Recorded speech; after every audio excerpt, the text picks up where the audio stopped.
오래된 친구 관계가 여러 가지 상황들이 변하고 개인적인 상황들이 모두 다 다르고 생각하는 것도 20대 때는 똑같았는데 이제 40, 50대의 가치관이나 이런 것들이 달라서 충돌하거나 멀어지는 경우들도 있을 수 있잖아요. 근데 사실은 길게 봤을 때는 지금은 다르지만 나중에는 비슷한 것을 예전처럼 바라볼 수도 있는 것이고.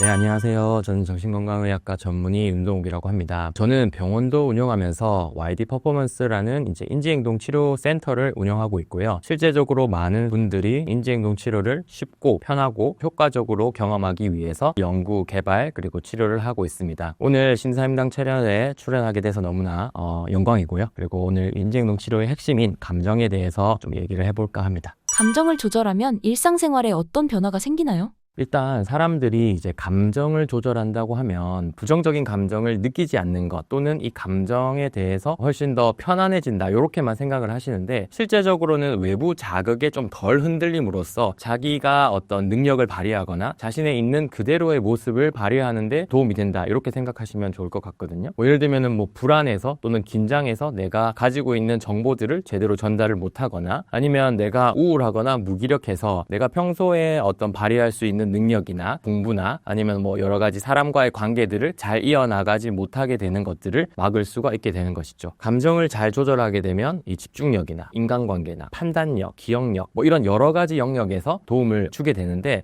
여기서 조금 더 주의하셔야 될 부분들은 감정을 조절하면 없던 능력이 생기는 것이 아니라 자기가 가지고 있었던 원래의 능력들을 발휘하지 못하게 됐던 것들을 다시 찾게 되는 그러니까 일상적인 나의 어떤 기능들을 회복하는 개념이라고 생각하면 되는데요. 감정 조절이 원래 잘 안 됐던 분들은 실제적으로 자기 능력을 축소해서 생각하거나 그러니까 작게 생각하는 경우들이 많아요. 그런데 감정 조절을 잘 하게 되면은 그런 것들을 다시 되찾게 되는 그렇게 생각하시면 될 것 같고 많은 환자분들이 그렇게 얘기하시거든요. 우울감에서 좋아지고 난 다음에는 그러면 다른 사람들은 원래 이렇게 사는 거냐 또는 나도 엄청난 큰 뜻을 가지거나 엄청나게 이런 어떤 좋은 성과나 성공을 바라는 것이 아니라 그냥 나 남들처럼 평범하게만 살고 싶다 이렇게 얘기를 하시는데 감정을 조절하게 되면 그런 부분들이 가능하게 됨으로써 자신의 능력들을 좀 올라간다 이렇게 보시면 될 것 같습니다. 감정을 조절하는 가장 확실한 방법은 무엇인가요? 사실 정신의학에서는 근거 기반의 어떤 인지행동 치료라는 것들을 하는데 이 인지행동 치료라는 것이 감정 조절의 핵심이에요.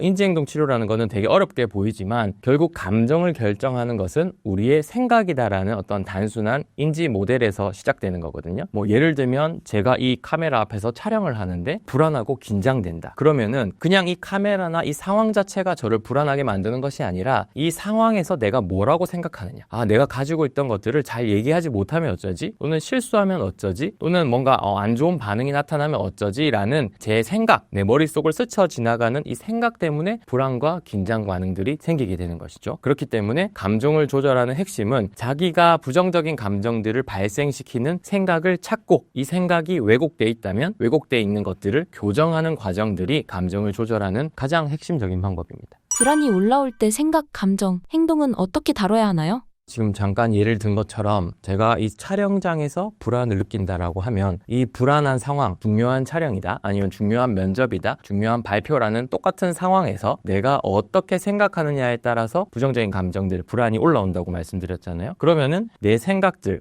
이거 내가 저 사람이 나의 발표를 형편없이 생각할 거야 또는 내가 실수하면 이 발표는 끝이야 이런 생각들 때문에 불안한 거고 불안하면 어떻게 되냐면 사람이 회피의 반응을 보이게 됩니다. 촬영을 일찍 접는다든지 아니면 핑계를 대고 안 온다든지 피하는 반응들이 생기게 되는데 이게 이제 불안과 관련된 생각과 반응, 행동 이런 것들인 거죠. 그럼 여기서 또 신체적인 반응들 가슴이 두근거린다, 식은땀이 난다, 손발이 저리다 이런 반응들까지 같이 나타나게 되는 거죠. 결국 처음에 말씀드린 사건과 그 다음에 이 반응 사이에는 우리의 생각들이 들어가 있는 것이고 이 생각을 내가 어떻게 조절하느냐에 따라서 변화되게 되는데 그럼 이거를 다루는 방법들은 내 생각을 찾아야 된다. 나는 무슨 생각을 하고 있어서 이 늘 불안한 반응이 생길까? 내가 친구들과 마주했을 때 또는 낯선 사람과 마주했을 때 내가 무슨 생각들을 자주 발생시켜서 불안감을 일으키는 것이냐를 찾기만 찾으면 이거를 바꿔주면 훨씬 더 편안해질 수 있고 불안감이 줄어들 수 있다. 하지만 주의해야 될 점은 불안을 없애는 게 목표가 아닙니다. 0으로 만드는 게 아니에요. 뭐 예를 들면은 뭐 발표를 많이 하는 사람들 앞에서 나서서 또는 사람들과의 어떤 관계들을 잘 맺는 사람들이 불안감을 안 느끼는 건 아니거든요. 누구나 긴장하고 불안감을 느끼는데 그 정도의 차이라는 거죠. 누군가는 뭐 한 10점 만점에 5점 정도의 불안감으로 인해서 뭐 약간의 긴장과 약간의 설레임을 느끼면서 사람들 앞에서 이야기를 하거나 사람들을 마주하는 사람들도 있을 것이고, 누군가는 어떤 생각들 때문에 9점에서 10점 정도의 어떤 많은 양의 불안과 긴장 때문에 회피하거나 잊어버리거나 뭐 실수하거나 이런 반응들이 생길 수 있다는 건데, 결국은 나의 그 핵심적인 생각들을 찾는 과정이 필요합니다. 감정을 혼자 연습하는 방법이 있나요? 인지행동 치료를 보면 라이팅 세라피라고도 하거든요. 이게 무슨 뜻이냐면 자신의 생각과 감정을 써봐야 됩니다. 왜냐하면 지금 내 머릿속에 무슨 생각하세요? 딱 물어봤을 때 모르겠는데요? 이런 얘기들을 많이 하고 그냥 불안한데요? 이렇게 생각들을 많이 하거든요. 근데 실제로 내가 어떤 상황에서 무슨 생각을 하고 있는지를 써보다 보면 이게 좀 보이는 거죠, 패턴들이. 그리고 사람들이 원래 연애 상담이나 아니면은 주변의 상담들은 잘 해주잖아요. 근데 내 거는 안 되는 이유가 감정에 압도되어서인데, 우리는 누구나 객관적으로 떨어져 있기만 하면 분석하고 누구나 솔루션을 잘 줄 수 있는 그런 인간의 능력들을 가지고 있기 때문에 자신의 감정들을 쓰고 이것들을 객관적으로 바라보는 과정들이 필요한 거고, 그래서 인지행동 치료도 실제로 계속 쓰라고 합니다. 내 생각과 감정을 구조화된 틀에 따라서 계속 쓰다 보면은 요런 패턴들이 있네, 이런 것들을 캐치할 수 있고요. 이게 혼자서 쓰면 되게 어렵기는 하지만 사실 이게 습관이 되다 보면은 되게 편하게 패턴들을 파악할 수가 있거든요. 하지만 우리 사람들이 제일 안 되는 거는 혼자서 자율적으로 꾸준히 하는 것이 힘들기 때문에, 만약에 그렇다면은 가까운 전문가나 이런 어떤 과정들을 통해 가지고 인지행동 치료를 경험해 보는 것도 도움이 될 거라고 생각이 됩니다. 감정의 패턴을 바꾸는 것이 가능한가요? 저희 이제 환자분들도 치료하면서 사람이 생각을 바꾸는 게, 저는 뭐 40년, 50년을 이렇게 살았는데 이게 바꾸는 게 되나요? 이렇게 말씀하세요. 근데 일단 감정을 조절하기 위해서 생각을 바꾼다는 첫 번째 핵심은 뭐냐면, 모든 생각을 바꾸는 건 아닙니다. 모든 감정을 바꾸는 건 아니고 일단 특정 생각을 바꾸고 찾는 과정이기 때문에 충분히 포커싱해서 보면은 가능할 수 있다라는 거고, 우리가 뇌과학적으로 보더라도 어떤 신경 경로라는 게 있어요. 우리 특정 생각과 행동을 반복할 때 신경 전달 체계인 신경 경로라는 것이 있는데, 이게 우리가 뭐 이제 고정되어 있는 어떤 것들이 있다는 거죠. 뭐 예를 들면은 어떤 상황에서 부정적인 감정을 발생되도록 이제 신경 경로가 형성돼 있다고 하면, 의도적인 노력을 거쳐서 이걸 이제 변화시키는 과정을 하다 보면은 여기서 이쪽으로 넘어갈 수가 있는데, 물론 쉽지는 않죠. 우리가 막 산길을 갈 때 등산로 누구나 밟아서 쉽게 걸어갈 수 있는 길을 가고 싶잖아요. 그러면 이제 가던 길로 무의식적으로 가게 돼 있는데, 뭐 수풀이 있고 저 길이 아무리 좋다고 하더라도 뭔가 불편하면은 그쪽으로 가는 게 힘들겠죠. 근데 의도적인 노력으로 어느 정도만 가다 보면 이제 이 길이 예전의 길보다 더 편해지고 훨씬 더 효율적인 순간들이 온다는 거죠. 그럼 그 기간이 얼마냐? 이게 그 습관의 변화를 연구한 논문이 있는데, 이 논문에 따르면은 한 평균 66일 정도 걸린다고요. 사람에 따라 편차는 되게 큰데요. 대충 한 66일 정도 걸린다고 하고, 실제로 우리가 인지행동 치료라는 것들을 통해 가지고 8주에서 12주 정도의 어떤 프로토콜을 권하기도 하거든요. 그래서 저희는 이제 한 60일 정도는 정말 의도적인 노력으로 열심히 정도는 하고, 그 다음 한 달 정도는 조금 천천히 해도 된다. 그래서 한 90일 정도는 꾸준히 하면 이 감정의 패턴이나 생각의 패턴들이 조금 더 변화할 수 있다고 보고 있습니다. 일기 쓰는 등의 행동이 우울증 회복에 도움이 되나요? 실제로 그런 어떤 감정 일기 같은 것들을 뭐 저도 저희 가족들이랑 매일 하고 있는데 정말 짧게 합니다. 한 5분 정도? 5분 정도면 하고, 저희 집에 이제 아이들이 2명이 있는데 초등학생이랑 뭐 유치원생인데 그 친구들도 쉽게 할 수 있어요. 물론 엄청나게 깊은 수준을 적는 건 아닌데, 그냥 매일 내가 무슨 생각했고 무슨 감정을 느꼈고 어떤 식의 해석들을 하는지를 그냥 가볍게 쓰다 보면, 뭐 예를 들면 아까 우울 말씀 주셨는데 우울한 어떤 패턴이 나타나는 시기가 있을 거 아니에요. 그러면 그 시기에 내가 뭐 어떤 영향 때문에 우울한지에 대한 패턴들을 볼 수 있는 거죠. 뭐 예를 들면 나는 뭐 호르몬의 주기의 영향을 좀 받네, 또는 나는 안 좋은 사건이 있고 한 2, 3일 정도는 힘드네, 또는 나는 뭐 잠을 못 잔 날은 좀 더 다운이 되네, 또는 내가 어떤 뭐 운동을 몇 번 했더니 이 우울한 것들이 회복이 되네, 이런 나의 어떤 빅데이터를 관찰할 수 있는 중요한 어떤 키포인트가 될 수 있는 거고, 그 안에서 내가 무슨 생각 때문에 이 우울감을 지속시킬 수 있는지를 확인할 수 있다. 부정적인 감정을 인지하는 것부터가 변화의 시작인가요? 맞아요. 그렇기 때문에 자기가 무슨 감정을 느끼는지, 내가 어떤 생각들을 어떤 패턴대로 하는지만 알면 그다음부터는 아까 말씀드린 것처럼 내가 막 끼어들기를 할 수 있다는 거죠. 조언을 막 할 수 있어. 내 스스로에게. 아, 이건 좀 아니지. 아, 이거는 좀 안 해도 되지. 버려야 될 생각들을 볼 수가 있는 거죠. 그러면 이제 그 패턴만 정확하게 인지만 하면 훨씬 더 좋아질 수 있을 것 같아요. 불안을 없애는 것이 포인트가 아닌 건가요? 없애면 안 되는 거죠. 그 인사이드 아웃 보셨어요? 거기서도 이제 여러 감정들이 있는데 예를 들면 뭐 불안이도 있고 까칠이도 있고 있잖아요. 걔네들이 없어지면 예를 들면 불안이 없다. 그러면 이제 사고도 당할 수 있고 예를 들면 제가 불안이 없어요. 그러면 오늘 지각하거나 아 오늘이었어요? 약간 이렇게 되는 거지. 그러니까 우리가 일상생활을 하는 데 있어서 분노, 뭐 우울, 불안, 긴장, 두려움 이런 것들은 어떻게 보면 약간 필수적인 거죠. 근데 문제는 얘네들이 과도해지는 게 제일 문제인 거니까 어떻게 하면 얘네들을 잘 줄이면서 조절할 건지 그 다음에 또 긍정적인 감정만 계속 있는 것도 사실은 더 문제예요. 매일 행복만 느낀다는 건 불가능하기도 하고 말도 안 되는 거니까 얘네들을 어떻게 보면 잘 조율할 건지가 어떻게 보면 우리 인생에서 가장 중요한 부분인 거죠. 상대의 말과 표정 때문에 상처받는 이유는 무엇인가요? 요즘에 아무래도 인간관계를 할 때, 남들한테 피해를 주지 않고 내가 이 어떤 조화해서 잘 살아가는 것이 중요하잖아요. 타인의 평가도 중요하고 한데, 이제 그러다 보니까 주변을 너무 우리가 좀 섬세하게 신경 쓰는 경우들이 꽤 있다라는 거죠. 근데 제일 중요한 거는 우리가 미묘하게 어떤 다른 사람들의 반응을 캐치하는 것까지는 괜찮은데, 이제 거기서 더 해석을 하면서 추측을 하는 게 제일 문제입니다. 이거를 이제 인지 오류에서는 독심술의 오류라고 하는 거예요. A라는 사람이 내가 이제 직장에서 만났는데 저 사람이 표정이 오늘 평소와 조금 달라. 평소에는 웃으면서 나한테 막 반갑게 인사하던 사람이 오늘은 무표정으로 멍하게 그냥 지나갔어요. 그러면은 내가 뭐 잘못했나? 또는 내가 뭐 지난번에 했던 어떤 말이나 행동들이 그 사람에게 안 좋은 영향을 줬나? 이런 식으로 막 해석을 하게 되는 거거든요. 그게 이제 독심술의 오류라는 건데 이제 그러다 보니까는 에너지 소모가 많은 거예요. 물론 그 상황에서 잘 넘어가거나 그냥 뭐 무슨 일이 있겠거니 하고 분리해서 넘어가는 사람들도 있는데 그게 아니라 하루 종일 나는 신경 쓰이는 거죠. 근데 이런 사람들의 특징이 모든 사람들하고 잘 지내고 싶고 그 다음에 인정 욕구도 조금 높고 그 다음에 약간 좀 불편함이 없었으면 좋겠는 이런 마음을 가진 사람들이 오히려 약간의 반응들에 더 민감하게 반응하고 하루 종일 골똘히 생각하는 거죠. 이제 그러다 보니까는 늘 지치고 내가 집중해야 될 것들도 못하게 되고 오히려 그것들을 신경 쓰다 보니까 관계가 더 잘 안 되는 경우들도 많아요.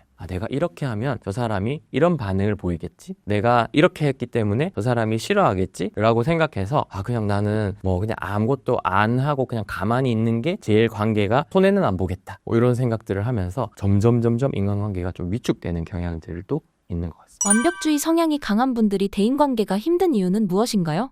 이게 완벽주의적인 성향이 강한 사람들은 기준들이 좀 높거든요. 그 기준이 높다는 것이 자기 자신에게도 높지만 다른 사람에게도 사실 좀 높은 거야. 그러니까 이게 당연한 기준들이 되는 거죠. 나는 이만큼 다른 사람들을 챙기고 배려하고 내가 열심히 한단 말이에요. 그게 처음에는 뭔가를 바라지 않고 시작을 하는데 이제 나는 이만큼을 하는데 그래도 저 사람들은 그 정도는 해줘야 되지 않을까라는 어떤 기준들이 있는데 이것들이 지켜지지 않는 순간들이 분명히 온다는 거죠. 그러면은 거기서 상실감이나 실망을 가지게 되고 스트레스를 엄청 받게 되는 거죠. 내가 이때까지 뭘 한 거지? 난 이만큼 생각해서 이렇게 해줬었는데 돌아오는 건 그러지 않네? 뭐 이런 생각들 때문에. 그리고 또 하나는 이런 분들이 이 어떤 관계에서 가져오는 불편감을 견디기가 상당히 어려워요. 그러니까 관계도 좀 더 이쁘고 완벽한 관계가 진정한 관계다라는 생각들을 하는 거죠. 잘 지내다가도 약간의 트러블이 있거나 어떤 갈등이 있거나 아니면은 불편한 순간들이 오면 막 처음에는 열정적으로 이걸 해결하려고 막 노력을 하는데 그게 어느 정도 안 되거나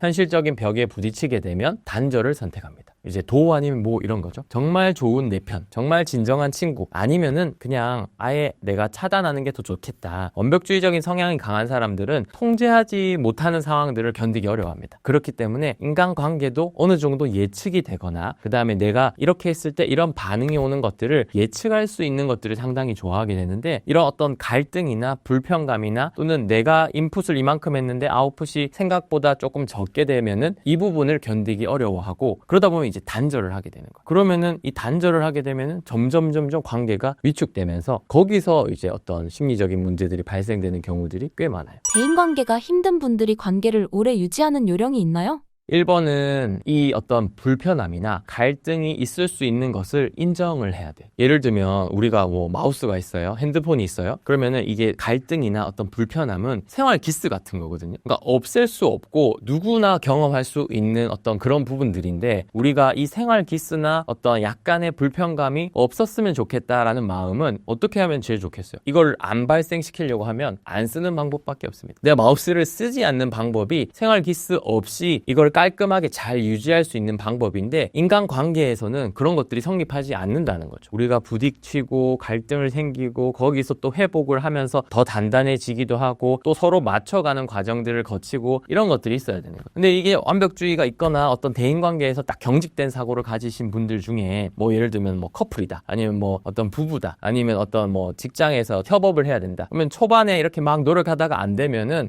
우리는 첫 단추가 잘못 닫혔어. 안 돼. 우리는 앞으로도 이건 조정해도 안 될 문제야. 그냥 깔끔하게 우리는 분리하자. 이렇게 생각하는 사람들이 많은데 실제로 물론 잘 맞는 사람이 있고요. 그 다음에 잘 안 맞는 사람들도 분명히 존재해요. 그런데 어느 정도의 어떤 불편감이나 이런 것들은 이제 깎이면서 맞춰가는 것들이 있어야 되는데 어떤 민감도가 높아서 약간의 깎임도 또는 약간의 갈등도 싫어하는 사람들은 오히려 좋은 관계에 도달하지 못하고 예를 들면 축구로 치면 축구 선수들이 몸싸움 싫어하는 거랑 똑같죠. 내가 축구를 잘 해야지 경기를 이기고 싶은 마음은 있는데 아주 이쁜 아름답고 이상적인 것만 생각하다 보니까 어떤 불편함을 피해가거나 회피하는 패턴들이 생길 수 있는 거예요. 그래서 요거를 주의해야 되는 첫 번째가 결국은 이거를 인정하고 내가 바꿀 수 없는 영역과 바꿀 수 있는 영역을 나눠야 돼요. 이거는 아무리 노력해도 바꾸지 않는다. 그건 저 사람의 특성이에요. 저 사람은 이렇게 생각하고 이런 과정에서 성장했기 때문에 이런 가치관을 가지고 있어서 이거는 안 바뀌어. 그러면은 우리 관계에서 어떤 부분을 바꿔서 조절할 수 있을까를 계속적으로 찾아서 조율을 해서 거리들을 조금 조절할 수는 있겠죠. 좀 안 맞는 사람이면 거리가 어느 정도는 그 다음에 좀 잘 맞는 사람이면 친숙하게. 근데 이 거리라는 것도 우리가 인생으로 봤을 때는 어떤 두 사람의 관계가 가까워지는 시기도 있고 조금 소홀해지고 멀어지는 시기들도 있는데 이게 고정됐다고 생각을 하게 되면 여기서 벗어나는 것들을 다 차단하고 싶어 한단 말이에요. 그러면은 이제 인간관계가 다 절단이 되는 거죠. 그러니까는 유연하게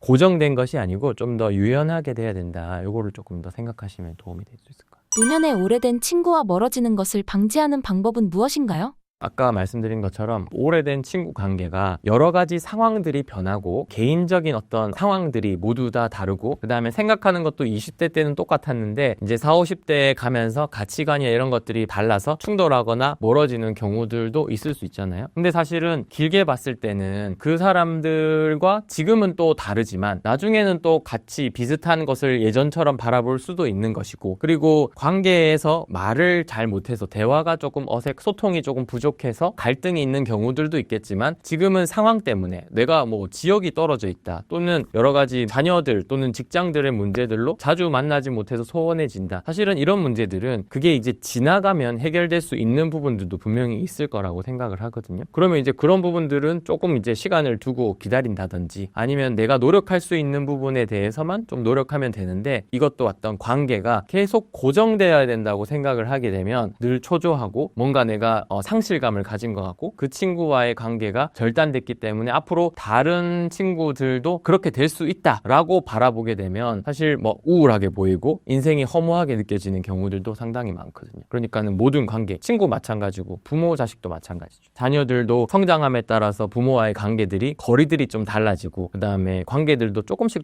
변하게 되잖아요. 근데 그 관계에서 결국은 이 변화들을 인정하지 않으면 그 사람과의 끈이 연결되는 것이 오히려 어려울 수도 있는 거죠. 그리고 사람은 누구나 동시에 연결할 수 있는 끈이 제한돼 있기 때문에 그 끈의 정도를 너무 많이 가지고 있다고 좋은 것도 아니고요. 그렇다고 내가 지금 안 맞다고 해서 다 끊어버리는 것도 사실은 좋은 것들이 아니라고 생각해서 이 관계에 있어서는 심리적 유연성이 좀 필요하지 않을까 그렇게 생각합니다. 따돌림, 상처 등의 인간관계 트라우마를 극복하는 방법은 무엇인가요? 이게 진료실에서 이런 얘기들 정말 많이 하시거든요. 근데 학교 다닐 때 친구들과의 따돌림이나 이런 어떤 트라우마로 인해서 또는 부모님으로부터 받은 상처나 트라우마로 인해서 또는 내가 첫 직장에서 직장 상사로부터 받았던 부정적인 피드백이나 상처로 인해서 내가 지금 요 상태를 바꿀 수 없다, 변할 수 없다라고 많이들 생각을 하시는데 뭐 실제로 그 상처를 지울 수 있는 방법은 없어요. 우리가 수술하는 것처럼 도려내거나 없애거나 뭐 최면처럼 레드선에서 없앨 수 있거나 그런 건 없단 말이에요. 그러면 이거를 회복할 수 있는 가장 좋은 방법은 저희는 이제 좋은 경험이나 어떤 중립적인 경험들을 계속 쌓으면서 희석시키는 방법이 제일 좋다고 생각을 해요. 예를 들면 커피잔에 깨끗한 물을 제가 담아놨어요. 근데 어느 순간 잉크가 딱 떨어져서 거기에 잉크가 쫙 퍼져버려요. 그럼 이 물을 어떻게 해야지 원래대로 돌릴 수 있을까? 이렇게 생각을 한다면 가장 좋은 방법은 이 물을 비우거나 이 컵을 버리는 것도 아니고 깨끗한 물을 계속 따르는 거예요. 그러면은 점점 희석돼서 원래의 상태에 가장 가깝게 갈 수 있습니다. 그렇기 때문에 내가 인간관계에서 예를 들면 상처를 받아서 트라우마를 받았다. 그러면은 이걸 치유할 수 있는 거는 새로운 좋은 인간관계를 경험하거나 형성하는 거예요. 근데 우리가 트라우마를 경험하게 되면 내 기억 속에 두려움이나 불안감이나 어떤 우울감이나 상처들이 막 들어가게 되기 때문에 이게 쉽지 않다는 거죠. 뭔가 새로운 것들을 시도하는 것이. 근데 이 상처를 받았던 부분들보다 더 과도하게 느끼고 있는 부분들만 줄여도 우리가 충분히 이제 다가가거나 뭔가 새로운 시도를 할 수 있는 것들의 가능성들이 높아진다는 거예요. 막 처음부터 대인관계에 상처받았는데 중학교 때 따돌림 받아서 힘든데 고등학교 들어갔으니까 내가 인싸가 돼야지 막 이렇게 사람들하고 어울려라 이런 말을 하는 것이 아니라 서서히 적어도 내가 고등학교 1학년 첫 수업에 들어갔다면 누군가가 다가왔을 때 도망가지 않고 회피하지 않고 그 친구랑의 관계를 지켜보는 것 또는 맺어보는 것부터 시작을 하는 거죠. 근데 그러려고 하면은 다시 또 원점으로 돌아가서 내 마음을 되돌아봐야 내가 지금 저 사람이 위협을 주는 것도 아닌데 내가 어떤 감정을 느끼고 어떤 생각을 하는구나. 저 친구들이 그냥 귓속말을 하고 웃고 있는데 나는 왠지 나한테 하는 얘기인 것처럼 들려지는데 실제로 객관적으로 보니까는 나랑 좀 더 무관한 이야기인 것 같다. 또는 나랑 관련성이 크게 없다고 생각되는 것 같아. 이런 식으로 내가 가지고 있는 생각과 감정들을 바라보면 거기서 이건 좀 너무 과하지. 내가 이 생각은 안 해도 되지. 이런 것들이 제거가 되게 되고 그러다 보면은 이제 관계들을 맺을 기회들을 피하는 것들을 줄이니까 새로운 경험들을 막 하게 되는 거죠. 제가 막 트라우마를 어떤 관계의 힘으로 새로 치유해서 이렇게 하면은 선생님 저는 관계 때문에 너무 힘들어서 사람들과 관계 맺는 게 너무 힘든데 어떻게 제가 가가지고 막 친구야 잘 지내자 이렇게 합니까? 라고 얘기하는데 그게 아니고 그냥 피하지 않고 버티기만 해도 그런 기회들은 무조건 오게 돼 있어요. 그렇기 때문에 내 감정과 생각들을 계속 바라보면서 그냥 이 관계에서 이탈하지 않고 잘 버티기만 해도 그게 회복될 수 있다. 다만 개인마다 시간은 조금 다를 수 있다. 주변 사람들과 관계가 좋아지기 위해 가장 먼저 해야 할 일은 무엇인가요?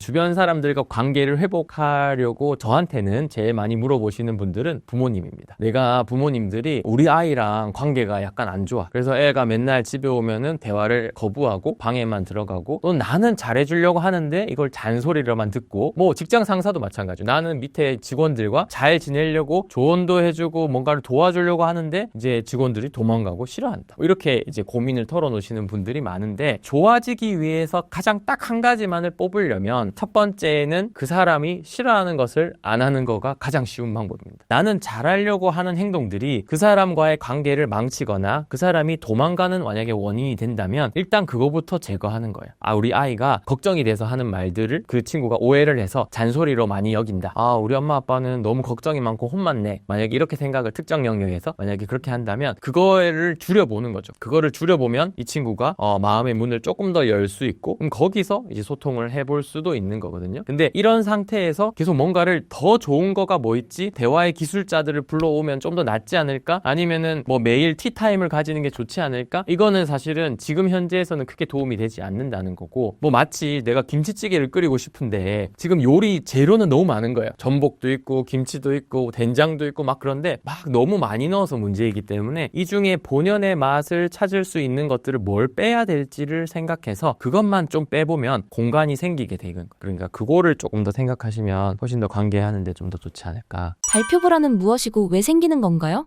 발표 불안은 주목받는 상황에서 다른 사람들의 평가에 대한 불안과 긴장감 때문에 발생하는 건데요. 정신의학에서는 이 사회불안 장애 안에 속하는 무대공포증, 발표 불안 이렇게 부분적으로 채택을 하고 있어요. 그래서 핵심은 결국은 이제 말을 못해서 생기는 게 발표 불안이 아니라 말을 내가 어떻게 하고 뭐 얼마나 긴장되고 얼마나 떨리는 신체적 반응이 생기는 것도 중요한 것이 아니고 내가 다른 사람들의 평가에 대해서 어떤 식으로 해석해서 불안감을 느끼고 긴장감을 느끼는지가 발표 불안, 무대공포증의 어떻게 보면 핵심적인 정의가 아닐까 그렇게 생각이 듭니다. 왜 생기냐면, 그러니까 결국은 이게 생각이죠. 생각. 발표라는 상황을 내가 어떻게 해석하는지에 대한 부분인데, 그럼 이 해석이 왜 나왔냐? 이 왜 나왔냐면 여러 가지 요인들이 있을 수 있어요. 뭐 어렸을 때 발표를 잘 못했던 경험들, 아니면 좀 더 예민한 어떤 신경계, 내가 어떤 불안과 긴장감을 잘 느낀다. 그 다음에 나는 이만큼 잘하고 싶은데 실수했을 때 뭔가 타인의 평가가 잘 안 됐을 것 같은 이런 완벽주의적인 성향들도 있을 수 있고, 평가의 상황들을 내가 잘못 해석해서 실제로는 나쁘지 않았는데 잘못했다고 해석하는 경우들도 있는 거죠. 그래서 많은 분들이 이게 유전적이에요? 아니면 환경적이에요? 뭐 심리적이에요? 라고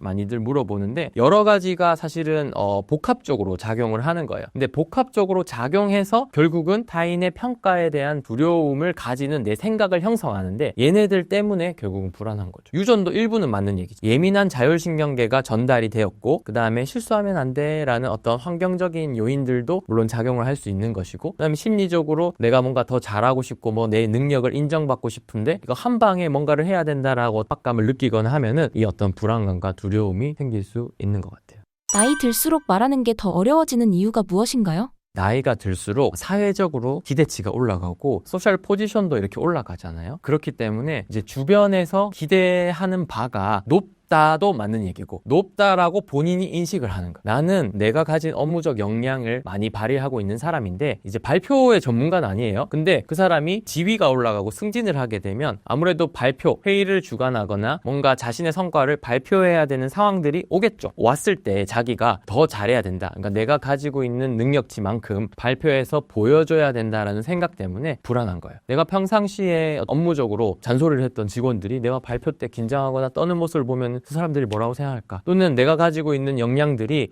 이 실수로 인해서 이때까지 쌓아놨던 것들이 와르르 무너지는 것이 아닐까? 뭐 이런 생각들을 많이 하는 거거든요. 그래서 사실 발표에 대한 불안감을 느끼는 거는 비슷할 수는 있겠지만, 이제 오면서 점점 발표라는 상황을 피할 수 없는 상황들이 이제 나이가 들으면서 많이 오게 되는 거죠. 제가 예전에 그 발표 불안 프로그램을, 그 인증 치료 프로그램을 이제 오픈을 하고, 제가 생각했던 어떤 주로 도움을 줄 수 있는 사람들은 10대, 20대였어요. 아무래도 발표가 긴장되고, 그다음 뭐 면접이나 아니면은 첫 입사해서 뭐 그런 것들이나 사실은 되게 발표를 해야 되는 상황들도 많기 때문에 이 친구들이 되게 도움이 돼야 되겠다라고 생각했는데, 막상 해보니까 오히려 40대, 50대 관리자, 리더인 분들이 이 발표 불안 프로그램에 오더라는 거죠. 그래서 그 이유가 뭔지를 봤더니 실제적으로 이제 10대, 20대 때는 발표 불안감을 느끼는데 이거 피합니다. 발표 안 해도 된다. 조별 발표에서 잘하는 친구들이 다 몰아서 하잖아요. 그러면 너가 해야 하면 난 자료 조사할게. 나는 뭐 점수 적게 받아도 괜찮아. 난 발표만 안 하면 돼. 이렇게 이제 넘어가거나, 면접은 어찌어찌 해서 넘어갔는데 뭐 올라가서도 뭐 발표 너무 불안하면 발표를 안 하는 직장을 택하거나, 아니면 그런 부서를 내가 지원하거나 뭐 이런 식으로 이제 피할 수가 있어요. 근데 시간이 지나가지고 잘 해가지고 이제 올라와요. 그러면은 이제 뭐 관리직이 되고 리더가 되고 또는 내가 대표가 되고 이렇게 됐을 때는 이제 내가 이야기하지 않으면 안 되는 상황인 거지. 근데 10대, 20대 때 발표를 피하다 보니까 발표 자체에 대해서 두려움이나 불안감이 이미 너무 많이 커진 상태. 그리고 나는 발표를 하면서 이제 늘어야 되는데 이 단계들을 빠지게 된 거죠. 이제 그러다 보니까는 나는 지금 발표의 어떤 스킬이 내 업무 능력보다 많이 낮다고 생각하고 있고, 실제로 기대치는 너무 높다고 생각하니까 사실 여기서 오는 갭 때문에 그만두고 싶다. 그러니까 승진을 앞두고 그만두고 싶다는 분들이 정말 많아요. 이거 이해가 잘 안 되잖아요. 나는 승진할 바에야 그냥 퇴사하겠습니다. 이런 분들도 있고, 그 다음에 일부러 막 본사에 안 가려고 막 자기가 공장이나 제조 이런 데를 막 찾아다니시는 분도 있고, 이제 그러다 보니까는 일은 잘하니까 인정받아가지고 이제 승진이 더 빨라지는 거예요. 오히려 그래가지고 본사 발령받고 막 살이 막 10kg 이렇게 빠져가지고 회의나 발표 너무 힘들어요 하고 찾아오시는 분도 꽤 있었어요. 발표뿐만 아니라 연예인분들도 마찬가지예요. 연예인분들도, 저도 예전에는 당연히 데뷔할 때가 제일 무대 공포증이 심하지 않을까? 이렇게 생각을 했는데, 실제로 제가 이야기를 들어보고 만나보면 오히려 데뷔할 때는 나 잘 돼야 된다는 생각 때문에 막 해요. 근데 자기 영역에서 어느 정도 레벨이 올라가신 분들은 긴장을 너무 많이 해요. 오히려. 왜냐하면 뭐 어느 한 영역에서 이 정도 되니까 사람들의 기대치를 만족시켜야 된다는 생각들을 하고 있고, 뭐 예를 들면 티켓 파워만 해도 가격이 다를 거 아니에요. 그러면 사람들이 기대치도 다를 텐데 혹시라도 실수하면 음이탈나면 어쩌지? 또는 내가 긴장이 드러나면 어쩌지? 이런 생각들 때문에 힘들어 하시는 분들이 오히려 한 영역에서 크게 성과를 낸 이후에 무대 공포증이 찾아오는 경우들이 많은 것 같습니다. 다수 앞에서 심장이 뛰고 목소리가 떨리는 건 어떻게 조절하나요? 일단 왜 생기는지부터 알아야 되는데, 우리가 뭐 이제 타인의 평가라고 말씀드렸잖아요. 발표라는 상황들은. 그러면은 내가 타인의 평가 앞에 노출되면 우리 신체는 뭐라고 받아들이냐면, 저 사람이 나를 안 좋게 평가할 수도 있고 좋게 평가할 수도 있는, 식별이 안 된 적군인지 아군인지도 모르는 상태에 내가 노출된 거죠. 무방비로. 그러니까 적 앞에 내 몸이 노출되어 있다고 내 몸이 해석을 하고 경계를 하게 돼요. 그럼 우리 몸이 경계를 하게 되면 투쟁 도피 반응이라는 것이 있는데, 이제 뭐 예를 들면 강도랑 내가 마주쳤다, 어떤 나를 위협하는 대상과 마주쳤다고 생각하면 저 강도랑 싸울 거냐 아니면 도망갈 거냐, 뭐 이런 것들인 거죠. 내가 이 발표라는 상황에서 저 발표랑 내가 맞서 싸울 것이냐 아니면 도망갈 것이냐, 뭐 이런 것들을 이제 결정해야 되는, 내 몸이 막 분주하게 돌아갑니다. 그러면은 그 분주하게 돌아가기 위해서는 싸우거나 도망가려면 내 몸이 변화해야 돼요. 그냥 그대로 편안하게 앉아있는 상태를 유지하면 위협에 싸우거나 도망갈 수가 없기 때문에. 그러면은 대근육 쪽에 있는 피와 영양분이 진화론적으로 보면 막 공급이 되게 되고, 그다음 심장 박동수도 당연히 빨라져야 돼서 심장이 막 쿵쾅쿵쾅 거리고, 그다음에 산소도 많이 섭취를 해야 되니까 숨이 가빠지고, 우리 몸도 가볍게 만들어야 되니까 화장실도 들락날락 하게 되고 식은땀도 나게 되고, 이러한 증상들이 이제 생존과 관련된 그런 부분들이 있는 거예요. 근데 우리 인간은 타인의 평가 앞에서도 매우 민감하게 반응을 하기 때문에 보이지 않는 적 앞에 노출된 것처럼 느끼기 때문에 이런 반응들이 생겨요. 이거를 자율신경계 중에서 교감신경계가 활성화되었다고 하는데, 이 반응들은 사실은 하나의 자극으로는 되게 일시적이에요. 시간 제한적이라는 거죠. 하나 자극되면 한 5에서 10분 내에 끝나는 어떤 자극인데, 왜 근데 오래 지속되느냐? 하나의 자극이 아니라 계속 생각하는 거죠. 아, 저 사람이 핸드폰을 봤어. 그러면 내 발표 별로인가? 또는 내가 이렇게 한 것들이 이런 반응이 있지 않을까? 이런 자극들을 계속 주게 되면은 스트레스가 지속되게 되고 이 반응들이 오래 가게 되는 거죠. 자, 그러면 이걸 없애려고 하면 어떻게 해야 되냐? 하나의 자극은 없애려고 하는 거 아니라 그대로 두면 되고, 그 다음으로 내가 스트레스만 안 주면, 그러니까 불안만 증폭시키지만 않으면 된다는 거죠. 예를 들면은 탱탱볼 같다고 저는 표현하는데, 사실은 발표할 때 신체적 증상은 전혀 영향을 주지 않습니다. 발표 내용에. 지금 제가 가슴이 두근거리는지 아니면 뭐 등에 땀이 나는지 아무도 관심 없잖아요. 그냥 제가 무슨 얘기하는지 어떻게 전달되는지 사실은 거기에 집중을 하고 있는 거지, 사실은 이 발표의 본질은 이 내용임에도 불구하고 발표를 하는 사람은 이 증상이 드러나지 않을까? 또는 내가 어색해서 이 사람이 눈치채지 않을까? 그걸 계속 이거를 막 잠재우려고 노력한다는, 잠재우려고 노력하면 오히려 이게 더 길어지는 역설적인 부분입니다. 촬영하고 있는데 옆에 만약에 탱탱볼이 막 뛰고 있어요. 그러면은 이 탱탱볼이 뛰는 게 화면 구도에 안 나오는데도 불구하고 내가 계속 저거 멈춰야 되는데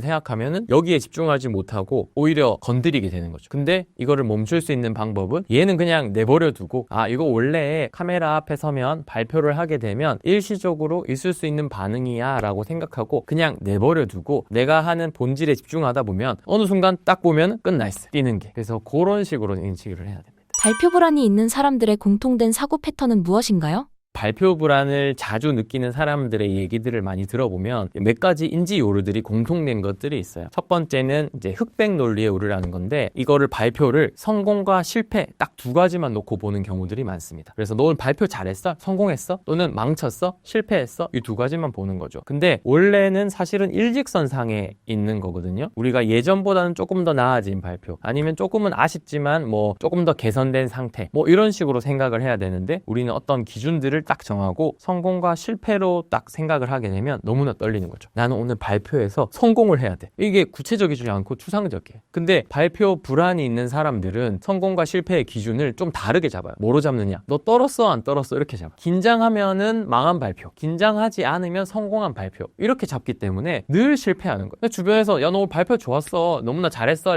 얘기해도 안 믿어요. 왜 안 믿냐? 나는 떨었으니까. 그러니까 자기 머릿속에는 떨지 않는 발표가 최고의 발표다. 근데 나는 언제쯤 할 수 있지? 이렇게 생각을 해. 근데 그게 아니라, 예를 들면 성공이라는 기준도, 또는 잘하는 어떤 기준들도 내가 이 발표의 목적, 본질을 얼마나 달성할 수 있는가, 이런 걸로 좀 잡아야 된다는 거죠. 그리고 두 번째는 이제 뭐 일반화의 오류들도 있는데, 일반화의 오류들은 내가 이전에도 망쳤으니까 이번에도 또 망칠 거야. 나 발표 잘 못할 것 같은데? 왜 그렇게 생각해? 나 중학교 때 그때 한번 첫 발표했는데 망쳤거든? 그 뒤로 나 발표 안 했는데 이번에 또 하면 당연히 또 망치겠지 뭐. 이런 식으로 예전에 어떤 안 좋은 경험들을 일반화시켜서 이렇게 쭉 가게 되는 경우들도 있고요. 또 당위 진술의 오류라는 거 있어요. 내가 발표를 하는 데에 있어서 어떤 기준들을 너무 높게 잡고 있는 경우들도 있어요. 뭐 예를 들면 나는 오늘 신사임당 채널에 나가서 이야기를 하는데 유머와 감동과 재미와 자연스러움을 다 추구해야지. 근데 하나라도 빠지면은 난 못했어. 나 안 될 것 같아. 뭐 이렇게 생각하는 거. 나는 발표를 사람들 앞에서 하려면 적어도 유재석 씨 정도의 어떤 위트나 진행은 해야 사람들 앞에서 마이크를 잡지. 뭐 이런 식으로 당위 진술의 오류들을 가지는 경우들도 있기 때문에 이런 것들을 좀 더 주의해야 되고요. 그다음에 또 무조건적으로 안 좋은 결과를 낼 거라는 재앙아의 사고나 뭐 이런 여러 가지 오류들이 딱 발표하는 순간에 막 머릿속에 막 든다는 거예요. 그러면은 자기가 가진 오류들을 하나씩만 제거해봐도 불안감이 줄어들 수 있는 것들을 경험할 수 있을 거예요. 발표 불안을 해결하기 위한 방법은 무엇인가요?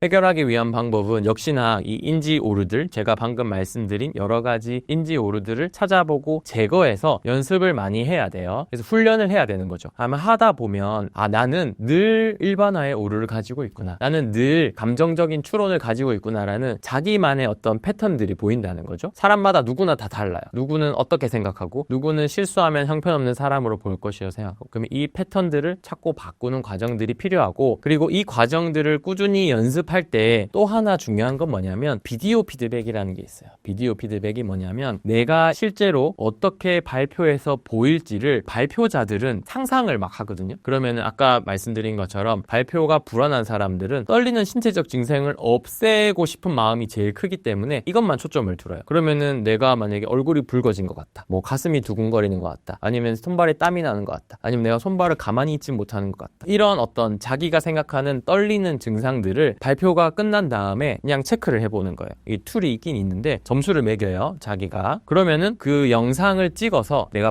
방금 매긴 이 영상을 발표 영상을 자기가 직접 보고 똑같은 기준에 의해서 점수를 매겨보는 거예요. 이거 해보면 실제로 자기가 생각한 것보다 거의 대부분은 점수가 낮아요. 그러니까 내가 실제로 보이는 거는 내가 머릿속에 생각하는 내 인식과는 다르구나를 깨는 것이 변화의 가장 핵심적인 첫 번째 요소예요. 그러니까 인지행동 치료를 하면서 자기가 어떻게 그러니까 생각도 깨는 것이 중요하고 오류들도 깨는 것이 중요하고 내가 실제로 어떻게 보이는지를 눈으로 보고 확실히 깨게 되면 확 변하게 되는 거죠. 그래서 이 두 가지의 방법들이 도움이 될 수 있어요. 큰 시험 등 중요한 순간에 제 실력을 발휘하는 방법은 무엇인가요? 큰 시험이나 중요한 순간에 제 실력을 발휘하지 못하는 가장 큰 이유는 그 순간에 압도돼서 불안과 긴장을 느끼기 때문입니다. 이 불안과 긴장감이 어떻게 보면 자기의 실력을 발휘하는데 방해 요소가 될 수 있다는 거죠. 그러면 이 불안을 조절을 하면 수행력이 올라간다는 얘기인데 또 반대로 생각했을 때 그럼 무조건 불안감이나 이런 것들이 없으면 잘하느냐? 또 그런 것도 아니에요. 이 여키슨 도슨 법칙에 따르면 이 인버트 U자처럼 생겨 있고 X축이 이제 스트레스, 불안감, 그다음에 Y축이 수행 능력이에요. 그러면은 이 그래프에 따르면 불안과 스트레스가 너무나 많아져도 수행력이 떨어지죠. 근데 반대로 최적점을 지나서 불안과 긴장감이 너무나 줄어들어도 수행력이 떨어질 수밖에 없다는 거예요. 그럼 우리가 보통 이제 학교 다닐 때 공부만 봐도 평소 때는 잘 아는데 너무 과도해서 긴장해가지고 제 실력을 발휘 못하는 친구들이 여기에 속할 것이고 근데 반대로 너무 좀 털털한 친구들 있잖아요.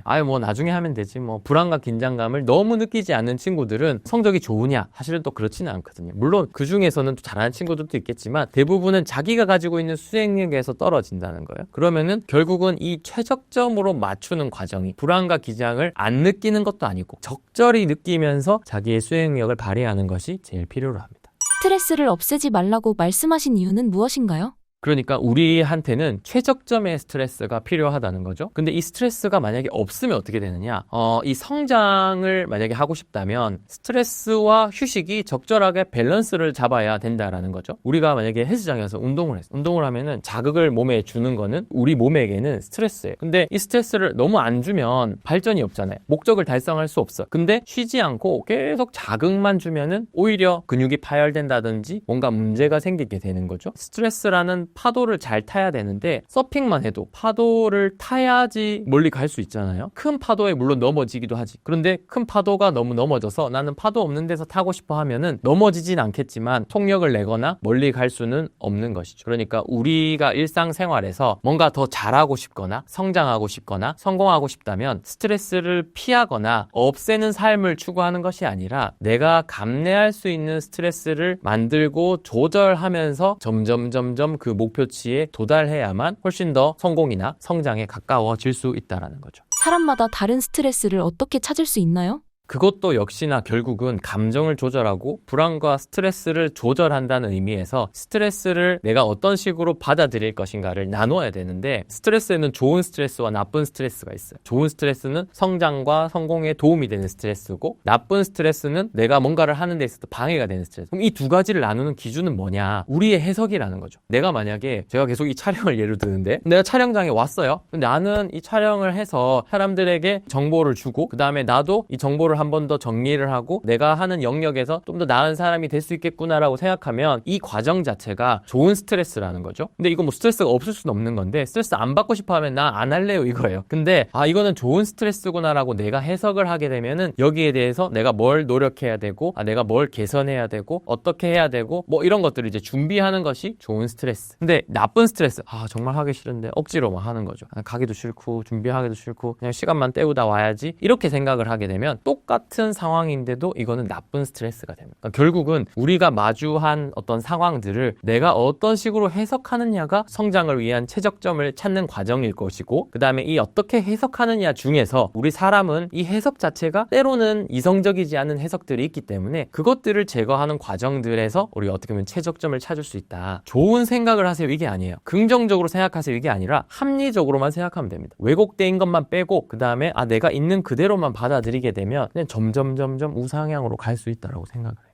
성공한 사람들의 생각 습관은 어떤가요? 물론 여러 가지 습관들이 있을 것 같은데, 제가 오늘 강조하고 싶은 성공하는 사람들의 생각의 습관은 실패나 실수에 대한 인식이 조금은 다르다라고 말씀드리고 싶습니다. 보통은 실수나 실패를 두려워하는 마음이 대부분 크고, 뭔가 다 준비된 상태에서 해야 되지 않을까? 실수나 실패 없이 완벽하게 한 번에 가고 싶다, 이런 생각들을 많이 하게 되는데, 성공에 도달한 사람들의 뒤를 돌아보게 되면요, 실패 자체를 너무나 자연스럽게 받아들이는 거예요. 사실은 실패나 실수도 종류가 엄청 많잖아요. 어떻게 보면 필연적인 실수도 있을 수 있고, 반복적이라서 줄여야 되는 실수도 있을 수 있고, 또는 뭔가 영감을 주는 실수도 있을 수 있고, 이렇게 다양한데 그 실수들을 해보지 않고는 알 수는 없거든요. 근데 이제 실수가 나타났을 때 이거는 우리가 이렇게 바꿔서 다시 시도하면 되겠구나라고 고정되게 생각하는 것이 아니라 변화할 수 있다라고 이렇게 마인드셋을 가진 사람들이 성공에 훨씬 더 지치지 않고 가게 되는 거고, 실패나 성공을 했을 때 지친다, 이거 잘 안 되네, 앞으로 또 이게 실수가 오면 어쩌지? 라고 생각을 하는 사람들은 빨리 포기를 하게 되는 것 같아요. 동계올림픽에 이제 쇼트트랙 같은 거를 보면 실수는 넘어지는 거고, 성공은 아주 빨리 들어와서 최단 기간에 들어오는 게 성공이잖아요. 그러면 성공을 많이 하거나 잘하는 선수들의 특징은, 그러니까 넘어질까봐 두려워서 스케이트를 타는 선수가 아닙니다. 그러면은 이 사람들은 넘어졌을 때 어떻게 대처해야 될지를 늘 훈련해요. 그래서 넘어지면은 이렇게 빨리 일어나야지, 그러니까 넘어지지 않고 잘 타는 법을 물론 연습을 하겠지만 무조건적으로 나는 안전하게 타야지 하면은 절대 1등 못해요. 그러니까 결국은 우리가 실수나 실패했을 때 이것들을 어떤 식으로 인식하고 앞으로 어떻게 개선해서 더 나아갈 수 있을지를 늘 생각하고 받아들여야지 훨씬 더 원하는 목표치에 도달할 수 있을 것 같습니다. 번아웃을 예방할 수 있는 방법은 무엇인가요? 번아웃은 이제 관리되지 않은 직무 스트레스나 이런 것들이 계속돼서 지치거나 에너지가 고갈되거나, 아니면 또 업무에 대한 냉소적인 태도가 오거나, 그 다음에 능률이 떨어지는 것을 번아웃 상태라고 하잖아요. 근데 이제 번아웃도 단계가 있어요. 단계가 이제 첫 번째는 우리가 막 열정적으로 하다가 조금 이제 힘드네 이렇게 느끼는 1단계고, 이제 한 2단계 정도는 이제 너무 늘 피곤하거나 잠도 잘 안 오거나, 그 다음에 이제 술 마시거나 아니면 이런 것들로 이제 약이나 이런 것들로 좀 이겨내는 그런 단계. 그다음 3단계는 평소보다 스트레스가 계속 많아가지고 예민해지고 좀 까칠해지는 이제 부정적인 감정들이 잘 나타나는 단계가 3단계 정도. 근데 2단계, 3단계는 번아웃의 어떻게 보면 조기의 신호라고 볼 수 있고, 뭔가 아직까지는 큰 문제가 생긴 건 아닙니다. 근데 이제 4단계부터는 이제 가족과의 갈등이나 일하는 사람들과 갈등이 생기게 되고, 업무 효율도 확 떨어지게 되고, 이제 5단계에서는 내가 진짜 일을 할 수 없을 만큼의 뭔가 건강이 안 좋아지는 상태를 얘기해요. 보통 진료실에 오시는 분들은 이 4단계에서 5단계, 나 이제 힘들어서 그만뒀어요 오거나, 아니면 그만둘까요 하고 오거나, 어떻게 해야 될까요 고민입니다 이렇게 오는 경우들이 꽤 많아요. 근데 사실은 예방하기 위해서는 이 2, 3단계에서 개입을 해줘야 되는데, 2, 3단계는 자기가 조기에 이 징후를 캐치하고 변화를 줘야지 사실은 가능한 영역이기 때문에, 자신의 어떤 이 무드의 변화들, 그 다음에 내가 평소보다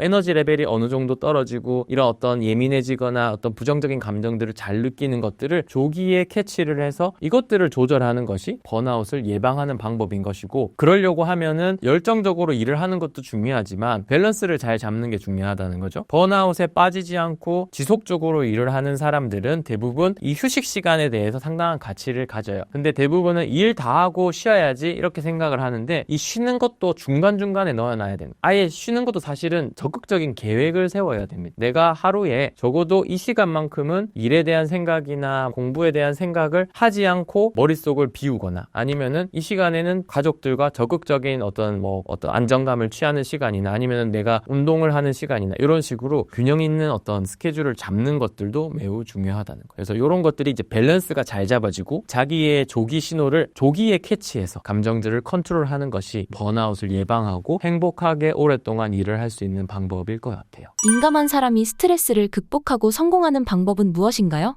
민감하신 분들을 이제 진료실이나 아니면 여러 부분에서 좀 자주 만나고 조언을 하고 있는데, 제가 그분들께 늘 드리는 말씀이 있어요. 사실은 그분들은 딱 어떻게 하면 성공하나요? 아니면 어떻게 하면 이거 힘든 거 나아지나요? 이렇게 말씀을 많이 하시거든요. 근데 사실은 이분들이 기능이 너무 좋고 가지고 있는 능력이 너무 많아서 생기는 일이에요. 그러니까 기능이 너무 좋으니까 사소한 자극들도 쉽게 내가 캐치가 돼서 그 자극에 압도되거나, 또 이 압도된 내 자신을 보고 부정적으로 생각하는 경우들이 꽤 있거든요. 근데 이게 예를 들면 공기청정기로 따지면, 공기청정기의 기능이 너무 좋으면 사실 오염된 공기에서만 돌아야 되는데 소리에도 민감하고 음식만 하고 있어도 돌아가고 막 그렇게 되잖아요. 그러면은 그 기능이 좋은 것들을 역치를 조금 낮춰주면은 조절을 할 수 있는데, 반대로 기능이 좋지 않은 어떤 공기청정기는 기능을 일부러 좋게 만드는 건 어렵거든요. 그러니까 오히려 여기 있는 사람들이 선천적인 능력을 타고났다는 거죠. 근데 예민한 사람들이 더 잘 되기 위해서는 이 어떤 완충되는 이 예민한 자극이 왔을 때의 자기의 감정들 때문에 결국 뭔가를 못하는 거라서, 이 감정 조절 능력만 받쳐주면 자기의 능력을 충분히 발휘하면서 지낼 수 있다는 겁니다. 제가 예전에 이제 진료하던 분들 중에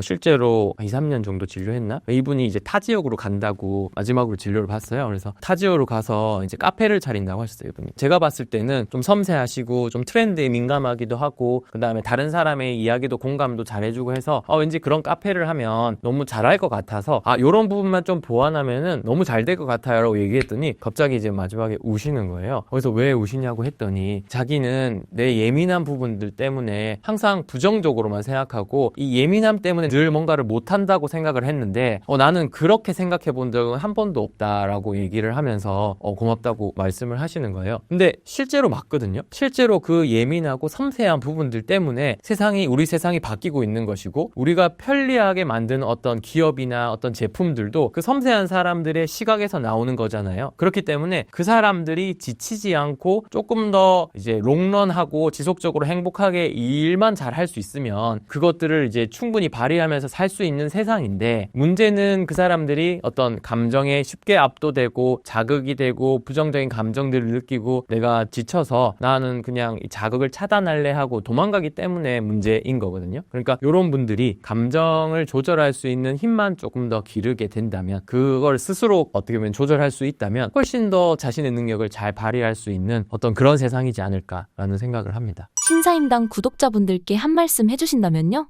제가 오늘 이 감정에 대한 얘기를 조금 이제 여러 분야에서 말씀을 많이 드렸는데요. 실제로 여러분들께서 이 감정이라는 것을 부정적인 감정을 없애는 거다, 또는 좋은 감정만 느껴야 되는 거다, 이렇게 생각하지 마시고, 감정은 우리 인생에 있어서 행복을 찾는 또는 성공으로 가는 어떤 힘이다, 우리 인생에 있어서 조미료 같은 거다라고 생각을 하고 적극적으로 활용을 해봤으면 좋겠습니다. 네, 감사합니다.